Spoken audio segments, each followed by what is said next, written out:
Тэгэхэд одоо нөгөө дөнгөж яг цас ороод хүүтрээд яг одоо яг байгаль цагуурын яг нэг цагуур солигдож байгаа шүү дээ. Тэгэхээр хүмүүс маань яг оны хитрхийн нэмгэн хувцастай явах. Тэгээд мэдээ согтууруулах хүндаа хэрэглэх янз янзын шалтгаанаар одоо тухайн шалтгаануудаас болоод асуулт хөлдөлтүүд үүсчлээ. Энэ талбарт мэдээж мөчтийн хөлдөлт асуулт хөлдөлтүүд тийм. За асуулт гэдэг нь хувийн бол амнаас эрсдэх аюултай. За гэтэл хөлдөлтүүд маань мөчтөд үүсэх. За энэ талбарт агаар ороо тайрагдах мэтлэн өрсөлдөлт өндөрлөд үүсэж байгаа. Зөвлөгөө зөвлөмжийн хувьд бол яг хаа асуулт хөлдөлтийн хувьд бол одоо нөгөө 12 сар үе яг эд нөгөө баяр ёслолын үе те. Тэгэхээр иргэд маань нөгөө согтууруулганд хэтрүүлэг хэрэгсэн үедээ бие авчих чадвар алддаг. Мөн мэдээж шинж баяр дээр хамгийн гоё сайхнаар очдог те. Тэгэхээр хит нэмгэн готлон өссөн үедээ согтсон үедээ ч юм уу нөгөө өөрийнхөө хөлдөлт үүсэж байгаа үеийг мэдэхгүй байх ч юм уу. Иймэрхүү эрсдлүүд байдаг. Энээс болж цаашдаа нөгөө мөчт тайрагдахгүй юу?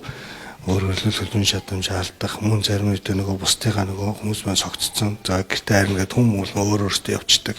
За нөгөө зарим нэг нь хараа хяналтгүй үлддэг.